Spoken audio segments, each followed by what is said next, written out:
Delhi high court में अरविंद केजरीवाल जी की गिरफ्तारी पर सुनवाई हुई। आज इस हाईकोर्ट की सुनवाई में दो महत्वपूर्ण चीजें निकल कर आई।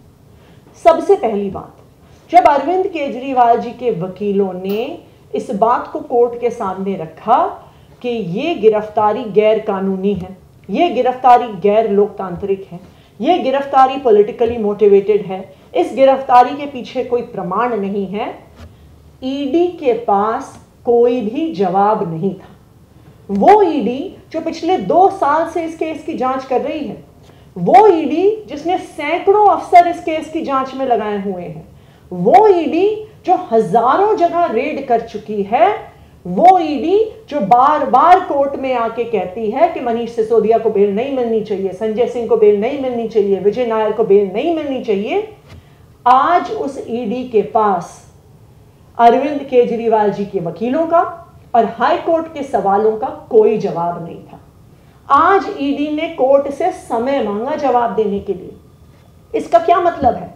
इसका यह मतलब है कि अब ईडी वापस जाएगी, अपनी कुछ मनगढ़ंत कहानियां बनाएगी, कुछ गवाहों पे दबाव बनाएगी, उन पे प्रेशर बनाएगी कि वो अरविंद केजरीवाल जी के खिलाफ गवाही दे कि ईडी कोई भी झूठी सच्ची बात कोर्ट के सामने ला सके। तो आज ये पूरे देश ने देख लिया कि जो ईडी 2 साल से इन्वेस्टिगेशन कर रही थी, उसके पास अरविंद केजरीवाल जी के वकीलों का और दिल्ली हाई कोर्ट के सवालों का कोई जवाब नहीं था, इसीलिए उन्होंने कोर्ट से समय मांगा। आज जो दूसरी महत्वपूर्ण चीज दिल्ली हाई कोर्ट की सुनवाई से निकल कर आई है, और वो दिल्ली हाई कोर्ट के आदेश में बहुत स्पष्ट तौर पर निकल के आई है कि दिल्ली हाई कोर्ट ने भी अरविंद केजरीवाल जी की गिरफ्तारी पर सवाल उठाया है। हाई कोर्ट ने अपने ऑर्डर में पैरा नंबर 15 में यह स्पष्ट तौर पर लिखा है कि the court is further of the opinion that the present petition raises several issues of legality and validity regarding the arrest and remand of the petitioner, Mr. Arvind Kejriwal. Additionally, we question whether the arrest may be politically motivated and malafide. Court आगे बढ़ के ये भी कहता है कि there are serious and critical questions before this court, and this court, being a constitutional court, must apply its mind to the motive behind the arrest, which is patently illegal and has a direct bearing on the democratic process of impending elections in the country. तो आज court ने भी इस बात का संज्ञान लिया है कि जो अरेस्ट ईडी ने किया है, उस अरेस्ट की लोकतांत्रिक प्रक्रिया पर क्या असर पड़ रहा है, उस पर सवाल है।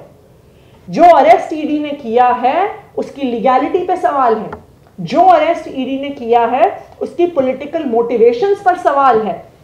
ये बात आज हाई कोर्ट ने अपने आदेश में कही है और इस बात का हाई कोर्ट ने संज्ञान लिया है। हमें खुशी है इस बात की कि इस देश के न्यायालय ने, दिल्ली हाई कोर्ट ने जिस प्रकार से अरविंद केजरीवाल जी को गैर कानूनी तरीके से गिरफ्तार किया गया है, भारतीय जनता पार्टी के पॉलिटिकल हथियार ईडी के द्वारा गिरफ्तार किया गया है, आज उस गिरफ्तारी पर दिल्ली हाई कोर्ट ने भी सवाल उठाए। हम इस बात का भी स्वागत करते हैं कि दिल्ली हाई कोर्ट ने ईडी को सिर्फ 1 हफ्ते का समय दिया है जिसमें उनको अपना जवाब दर्ज करना है। 2 तारीख तक उन्हें अपना जवाब दर्ज करना होगा और हाई कोर्ट ने कहा है कि वो 3 तारीख को अरविंद केजरीवाल जी की गिरफ्तारी पर अपना फैसला सुनाएगा और ईडी को 2 तारीख के बाद समय नहीं मिलेगा। हम उम्मीद करते हैं कि हमारे देश का न्यायालय इस देश की लोकतंत्र की रक्षा करने में जो हमेशा न्यायालय ने भूमिका निभाई है, वो आने वाले समय में भी निभाता रहेगा।